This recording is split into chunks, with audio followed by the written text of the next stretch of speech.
Dear students, इससे पहले के वीडियो में हम अधिनायक तंत्र के प्राचीन और आधुनिक स्वरूप, उसके उत्कर्ष के कारण और उसके लक्षणों पर विचार कर चुके हैं।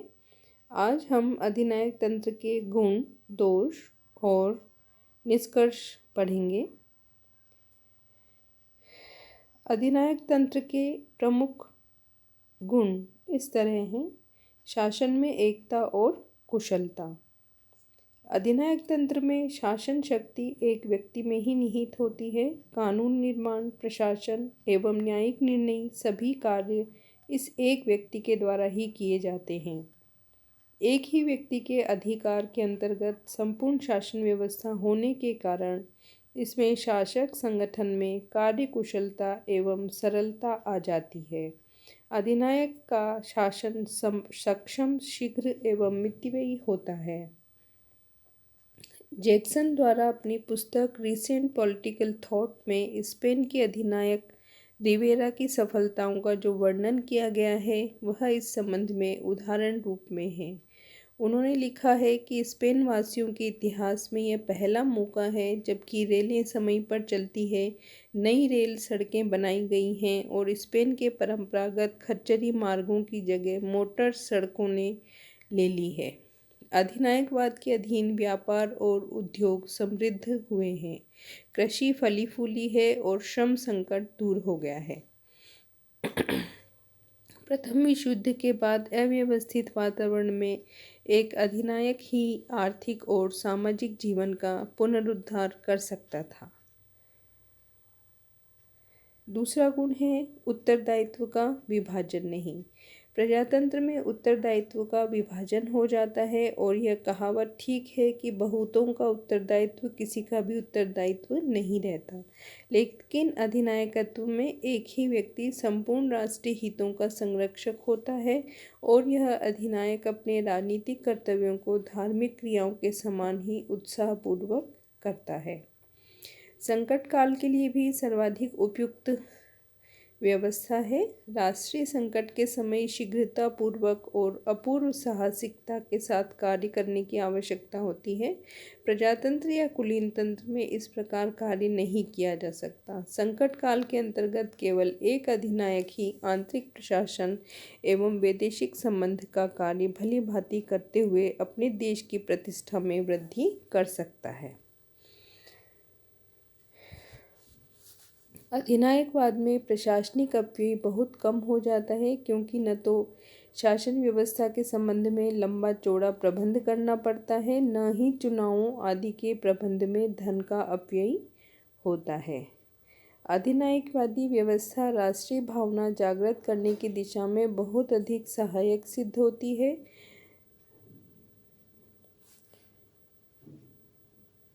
अब हम अधिनायकवाद के दोष या डिमेरिट्स पे बात करते हैं। अधिनायक तंत्र लोगों को खाने पीने की और दूसरी भौतिक सुविधाएं दे सकता है, किंतु मानव जीवन का लक्ष्य यही नहीं है। एक भौतिक प्राणी होने के साथ साथ मानव एक विवेकशील प्राणी है और मानव जीवन का एक ढर्रे पर चलना और उसे पूर्णतः राज्य के अधीन कर देना विवेक और स्वतः प्रेरणा का अंत कर देना है, जो कि मानव जीवन का सबसे बहुमूल्य गुण है। युद्ध को प्रोत्साहन। अधिनायकवाद का अस्तित्व उत्साहपूर्ण सफलताओं पर निर्भर करता है और जनता के मस्तिष्क को सदैव अपनी ओर आकर्षित रखने के लिए अधिनायकवाद युद्ध आदि कार्यों का आश्रय लेता है। वर्तमान समय में चीन और पाकिस्तान की विदेश नीति के आधार पर यह बात अधिक स्पष्टतापूर्वक समझी जा सकती है।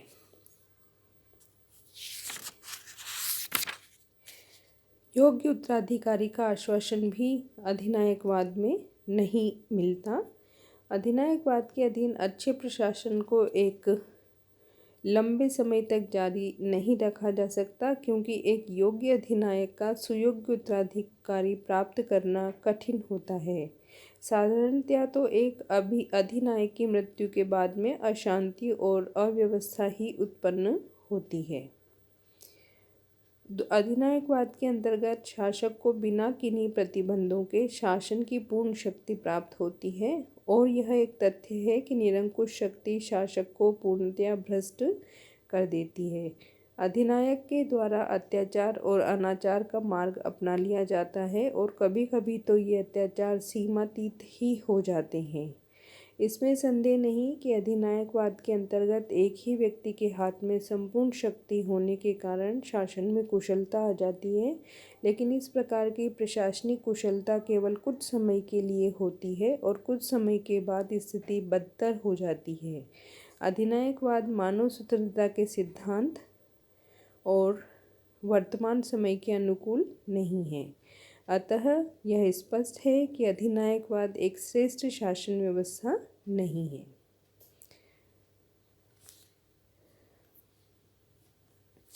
यद्यपि वर्तमान समय में विश्व के अधिकांश देशों में लोकतंत्रात्मक शासन व्यवस्था विद्यमान है, किंतु इस लोकतांत्रिक शासन में कुछ कमियां हैं।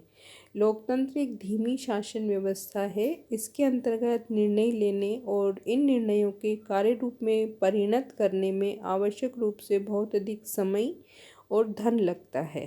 राजनीतिक दलों के द्वारा अनैतिक और शक्तिहीन बनाने का प्रयास किया जाता है। स्थानीय, क्षेत्रीय और राष्ट्रीय हित इस पर हावी होते हैं और राष्ट्रीय एकता के लिए खतरा उत्पन्न होता है।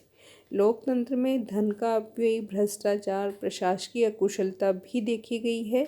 लोकतांत्रिक शासन व्यवस्था के इन दोषों को देखकर अनेक बार इस बात पर चर्चा की जाती है कि लोकतंत्र के स्थान पर अधिनायकवाद को अपना लिया जाना चाहिए। लोकतांत्रिक व्यवस्था में व्याप्त अनियमितताएं, पक्षपात, स्वार्थ, भ्रष्टाचार को एक शक्तिशाली अधिनायक ही दूर कर सकता है। अधिनायक की स्थिति में सुधार कर जनता में सरकार के प्रति विश्वास उत्पन्न हो सकता है, किंतु वास्तव में अधिनायकवाद कभी भी स्थिति में स्थायी रूप से सुधार करने में समर्थ नहीं हो सकता। सभी अधिनायकों में यह प्रवृत्ति देखी गई है कि वे थोड़े समय बाद भ्रष्ट हो जाते हैं। लोकतंत्र के दोषों को देखकर लोकतंत्र के स्थान पर अधिनायकवाद को अपनाने की आवश्यकता नहीं है। आवश्यकता लोकतंत्र में ही सुधार करने की है। लोकतंत्र में चाहे कितनी ही कमियां क्यों न हो, वह अधिनायकवाद की तुलना में एक श्रेष्ठ शासन व्यवस्था है। इस तथ्य को हम इस तरह स्पष्ट कर सकते हैं। लोकतांत्रिक शासन समानता, व्यक्तिगत स्वतंत्रता और व्यक्ति के मौलिक अधिकारों की धारणा पर आधारित होता है, जबकि अधिनायकवाद में ऐसा नहीं होता और व्यक्ति की मौलिक प्रवृत्तियां कुंठित होती हैं और उसके व्यक्तित्व का विकास भी अवरुद्ध होता है। लोकतंत्र के अंतर्गत स्वशासन के अधिकाधिक अवसर विद्यमान होते हैं, जिससे नागरिक चेतना का पूर्ण विकास संभव होता है, जबकि अधिनायकवाद में ऐसा नहीं होता।